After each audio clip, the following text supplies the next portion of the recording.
Esta presentación pertenece al grupo número 8 de la materia lectiva Temas de Arquitectura y Ciudad en Latinoamérica de la Facultad de Arquitectura y Urbanismo de la Universidad Nacional de La Plata y fue llevada a cabo por Acosta Agustina y Quiroga Milagros. A partir de una serie de análisis, estudio e investigación, se busca abordar la temática planteada por el trabajo práctico número 3, la ciudad universitaria en América Latina, particularmente abordando el tema de la Universidad Nacional Autónoma de México.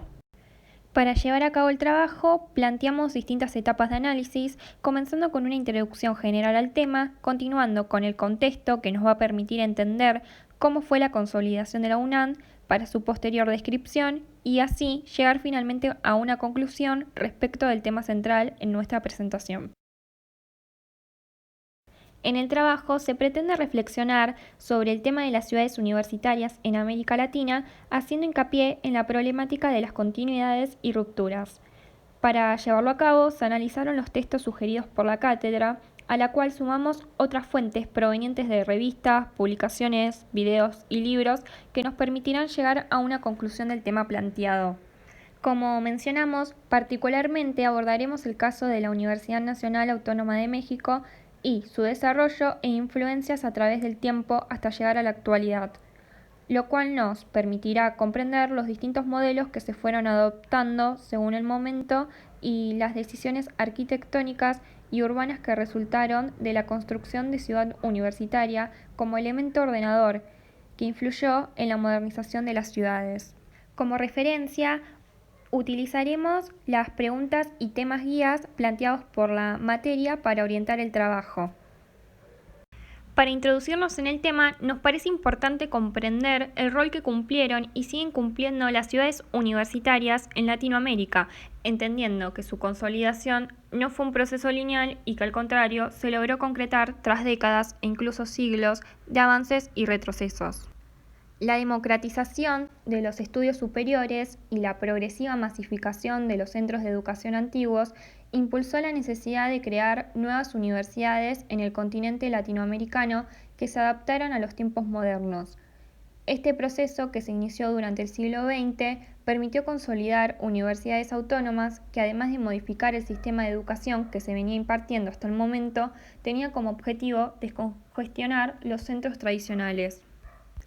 Las primeras universidades latinoamericanas fueron creadas siguiendo las ideas de la Universidad de Salamanca. En un principio ocuparon edificios de residencias familiares como palacios, en donde mantenían la forma del claustro heredada de los modelos europeos en la época medieval, el cual, además de adaptarse al sistema urbano de las ciudades de fundación españolas, fue el modelo que se sostuvo por varias décadas. A partir del siglo XIX, cuando la mayoría de los países latinoamericanos ya eran independientes, el Estado comprendió la necesidad de impulsar un proyecto de modernización en la educación, por lo cual comenzó una búsqueda de nuevos modelos para los espacios educativos. Pero este proyecto no se centró en la universidad ni en la producción del conocimiento, sino que se le dio más importancia a otros ámbitos, como los museos, e incluso en muchos casos, como México, las universidades fueron clausuradas por los gobiernos locales, ya que se las identificaba como generadoras de la reacción. En el siglo XX, los estudiantes, ante la falta de respuestas por parte de los gobiernos, comenzaron un movimiento con el fin de otorgarle carácter científico a la universidad, lo cual se vio reflejada en la reforma de 1918 en la Universidad Nacional de Córdoba de Argentina, y la cual se extendió por todo el continente.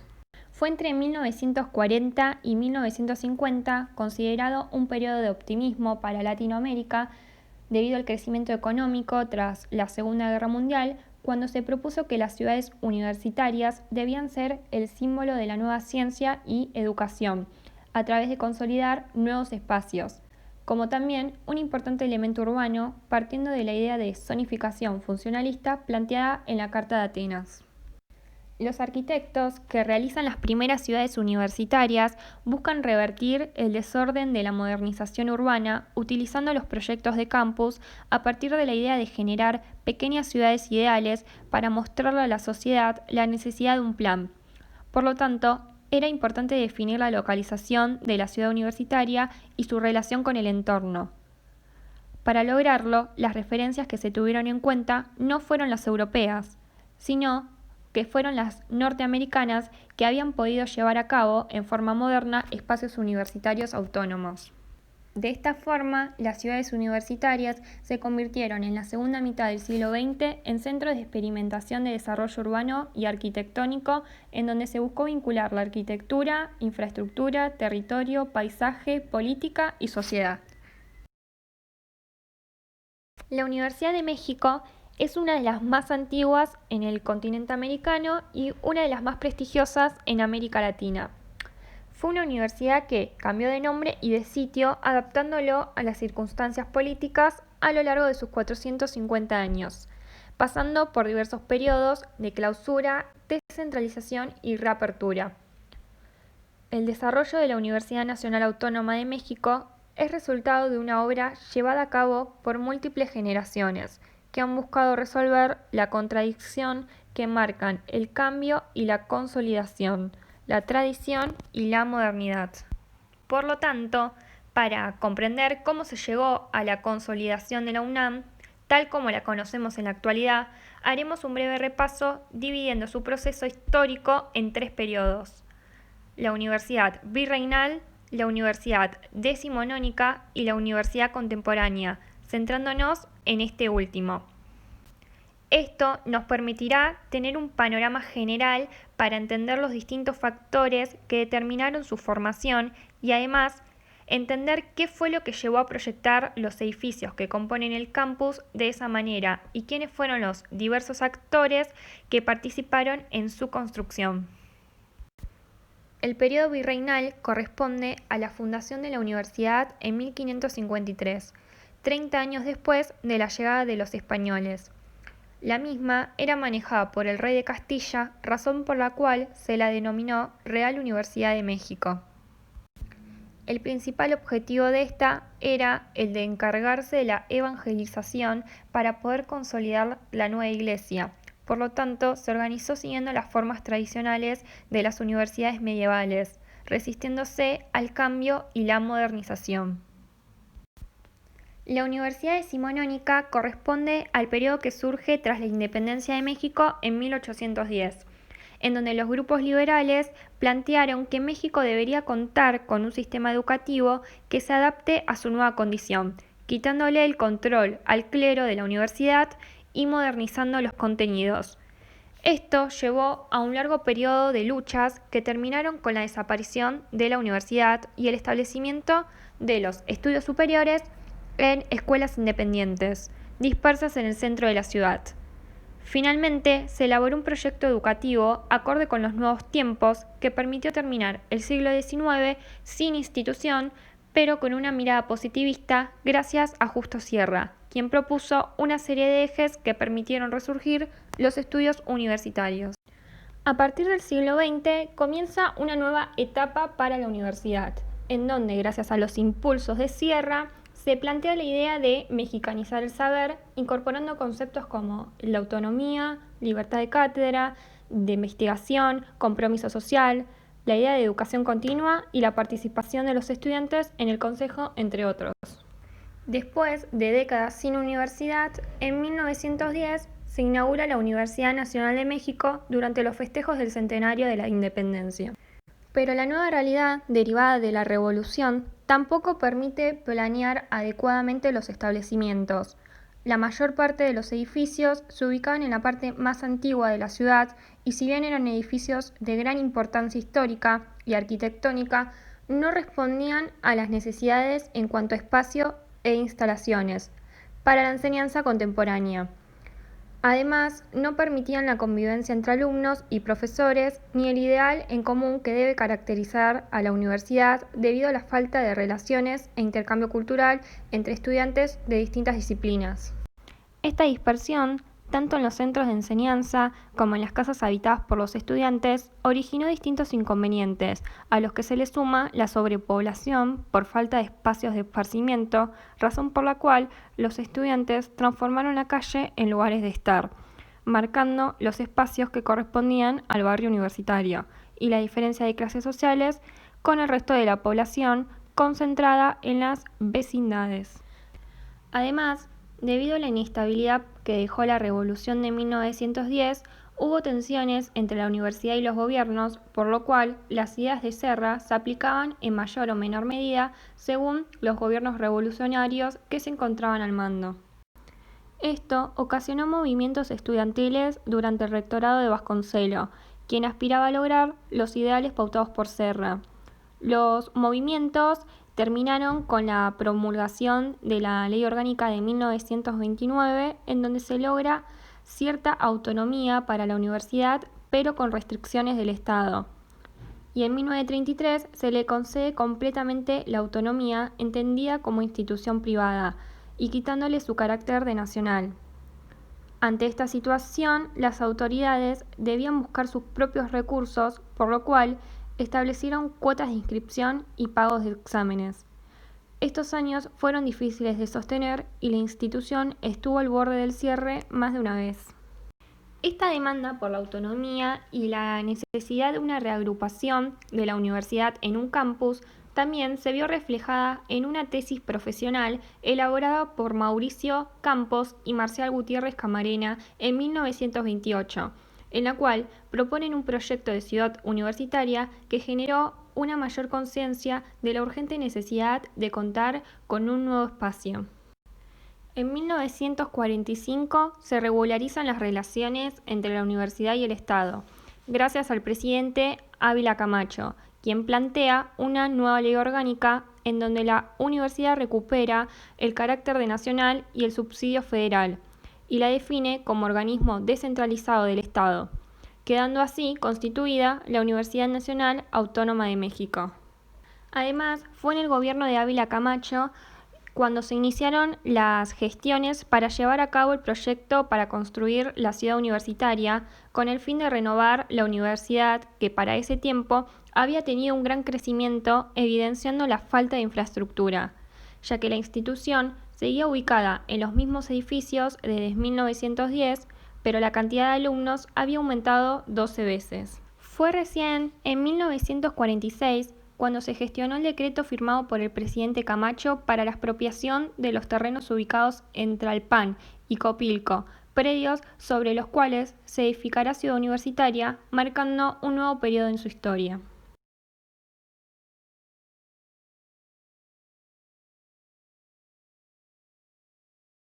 A principios del siglo XX, las escuelas, facultades y edificios administrativos de la universidad estaban concentrados en el centro de la Ciudad de México, en la zona conocida como Barrio Universitario, donde muchos de estos edificios se encontraban deteriorados por el paso del tiempo. A pesar de que varias veces se pensó la idea de formar un solo campus que integre la vida universitaria, no es hasta 1946 que comienzan a ejecutarse los pasos para su realización. Para ello, se creó la Comisión Universitaria, encargada de tomar las decisiones generales, que organizó un concurso de anteproyectos para la ciudad universitaria de la UNAM, donde resulta ganador el trabajo presentado por los arquitectos Mario Pani y Enrique del Moral. La ciudad universitaria de la UNAM es el primer masterplan de un campus universitario construido en México, realizado por Mario Pani y Enrique del Moral, en la zona sur de la Ciudad de México. Fue concebida para contener la mayor casa de estudios en toda la República Mexicana durante el gobierno del presidente Miguel Alemán. El masterplan y las diferentes tipologías de edificios de ciudad universitaria se construyeron bajo los lineamientos del movimiento moderno asociados al carácter propio de México. Prueba de ello es el concepto de las supermanzanas que establecen los arquitectos, exponiendo su gran influencia de las obras urbanísticas de Le Corbusier. El campus central se encuentra rodeado de facultades y centros de investigación, como los edificios de la biblioteca, la rectoría y hacia el oriente la que originalmente era la Torre de Ciencias, hoy Torre de Humanidades. Es un área verde descubierta de encuentro y disfrute de los estudiantes que se desarrolla solo peatonalmente, mientras que los autos permanecen en el perímetro. Dentro de los edificios destacados del masterplan se encuentra la rectoría. Es una torre de 59 metros de altura con 16 niveles, proyectada en 1952 por los arquitectos Mario Pani, Enrique del Moral y Salvador Ortega Flores como espacio de oficinas y uso de la rectoría de la universidad. Está construida en un estilo corbusierano, enriquecido formalmente con una estructura de columnas y losas de hormigón armado. Además, elementos como las grandes explanadas en donde se ubica recuerdan a los espacios de la época mesoamericana. Se compone de dos volúmenes principales, uno vertical que está destinado a las oficinas generales de la institución y cuenta con fachadas de vidrios que permiten visualizar cada entrepiso.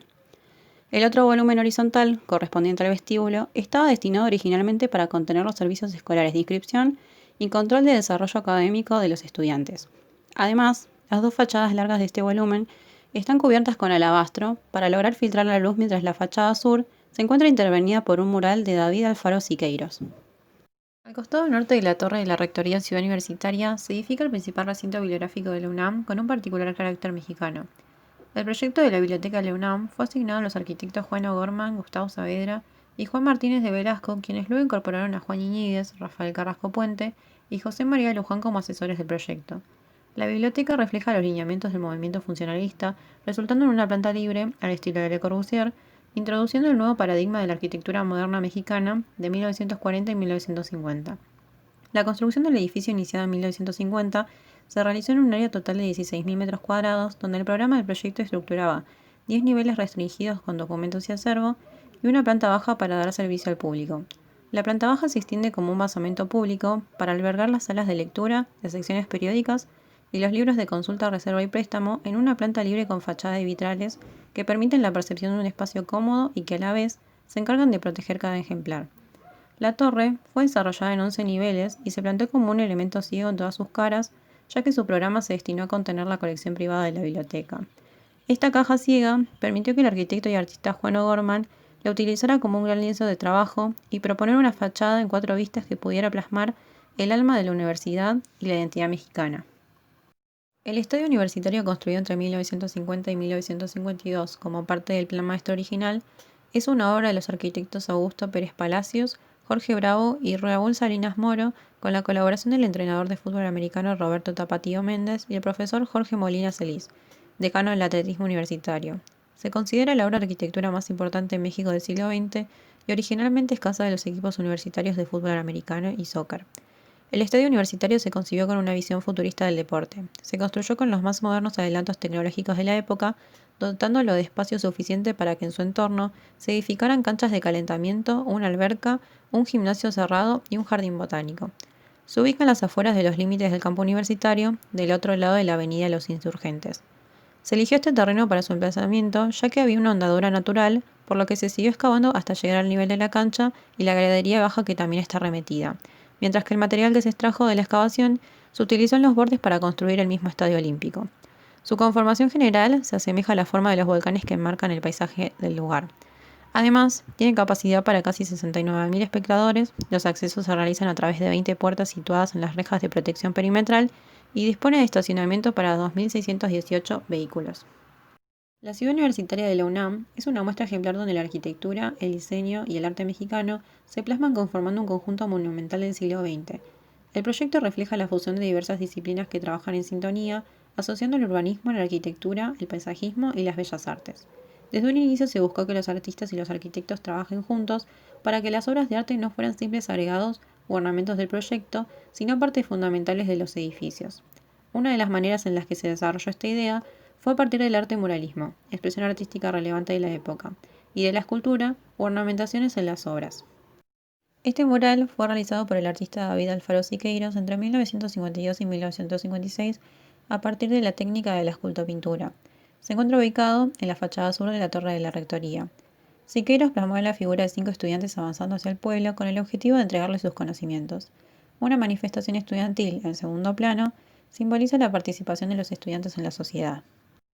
Esta obra es otra de las realizadas por el artista David Alfaro Siqueiros entre 1952 y 1956, aplicando la misma técnica que en su otra pieza. El mural se ubica en el muro norte de la torre de la rectoría. David Alfaro Siqueiros colocó una mano en relieve que sostiene un lápiz, apuntando hacia un libro con las fechas que él consideró más importantes en la historia del país. La última fecha tiene 2 signos de interrogación que sugieren sucesos significativos a futuro.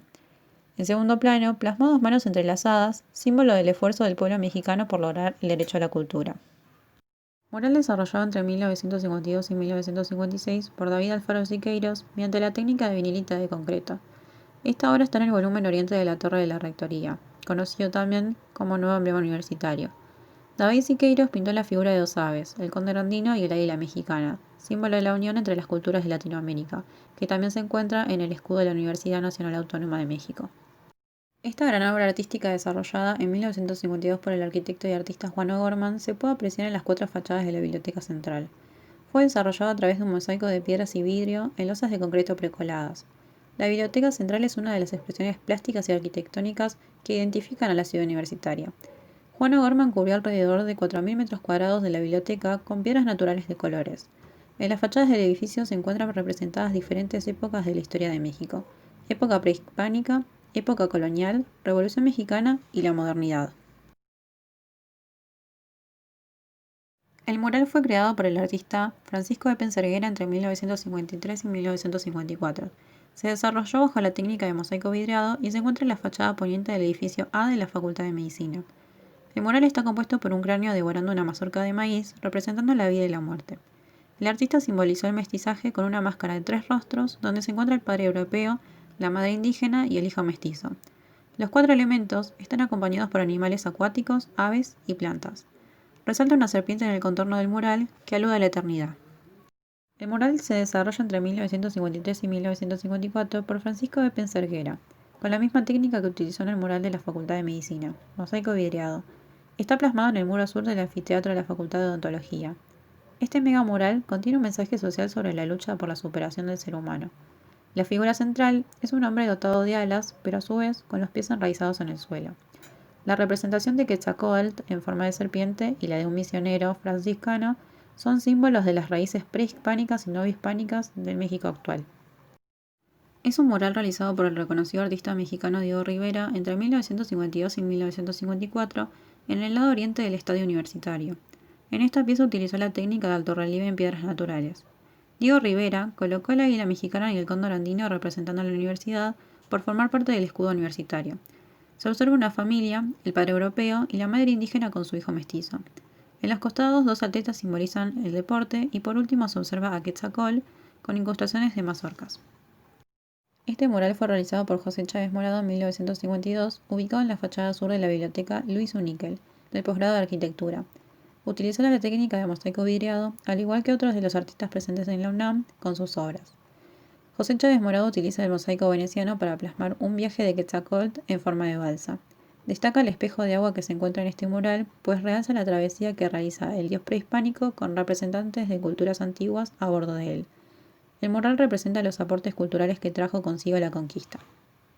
Ubicado en la fachada norte del Auditorio Alfonso Caso de la Facultad de Ciencias y realizado entre 1952 y 1953 por José Chávez Morado mediante mosaico de vidrio, este mural representa una alegoría al conocimiento científico y al desarrollo del ser humano en base a este. El extremo izquierdo representa el estado arcaico del ser humano, simbolizando la ignorancia. A partir del descubrimiento del fuego comienza la evolución de la humanidad hasta llegar a la fisión del átomo en forma de sol, que alude a la nueva era del conocimiento. Otro de los trabajos desarrollado por José Chávez Morado en el año 1952 se encuentra en el muro oriente del Auditorio Alfonso Caso. El artista narra la construcción de la ciudad universitaria en este mural desarrollado en vinílica. Lo dividió en 7 escenas con líneas imaginarias que cuentan el paso del tiempo desde el trabajo de obreros, ingenieros y artistas que diseñaron la antigua Facultad de Ciencias hasta el término de la construcción de los edificios y el uso de los espacios para el desarrollo de la ciencia. Su creación fue una expresión artística que pertenece a una generación posterior al movimiento artístico del muralismo. El centro de este espacio se encuentra ubicado en la zona del Centro Cultural Universitario, en una superficie de terreno natural que se compone de 2 partes, una plataforma de desplante y una serie de figuras geométricas. El complejo resultante es un espacio monumental en representación del cosmos, con referencias prehispánicas y se encuentra rodeado de la belleza natural de la Reserva Ecológica del Pedregal de San Ángel. Se trata de una de las primeras obras de lo que hoy se denomina Land Art, arte de la Tierra, aquel que se pueda ver desde las alturas y que forma parte de la configuración de nuestro planeta. La Ciudad Universitaria de México fue incluida en la lista del Patrimonio Mundial el 28 de junio de 2007 durante la sesión celebrada por la Organización de las Naciones Unidas para la Educación, la Ciencia y la Cultura en la ciudad de Christchurch, Nueva Zelanda. La inscripción se obtuvo por decisión unánime de los asambleístas, habiendo sido la primera vez que se presentaba la solicitud a la consideración del Consejo Internacional de Monumentos y Sitios. El nombramiento como Patrimonio de la Humanidad no hubiera sido posible si Ciudad Universitaria no hubiese sido declarada Monumento Artístico Nacional el 11 de julio de 2005. Este reconocimiento a nivel nacional permitió que el Consejo Internacional de Monumentos y Sitios considerara el proyecto de solicitud para la declaración del campus universitario como patrimonio. fueron necesarias gestiones tanto de carácter institucional por parte de la UNAM como gubernamentales por parte de México, que se complementaron para lograr el objetivo común ante la Organización de las Naciones Unidas. Según el comunicado de la UNESCO, el campus central de la ciudad universitaria de la UNAM constituye un ejemplo único de la modernidad del siglo XX, puesto que exhibe la integración de urbanismo, arquitectura, ingeniería, diseño paisajístico y bellas artes, combinados con referencias a la tradición local. Finalmente, la Organización de las Naciones Unidas para la Educación, la Ciencia y la Cultura le entregó este reconocimiento gracias a encarnar valores sociales y culturales de trascendencia universal y ha llegado a ser uno de los símbolos más importantes de la modernidad en América Latina.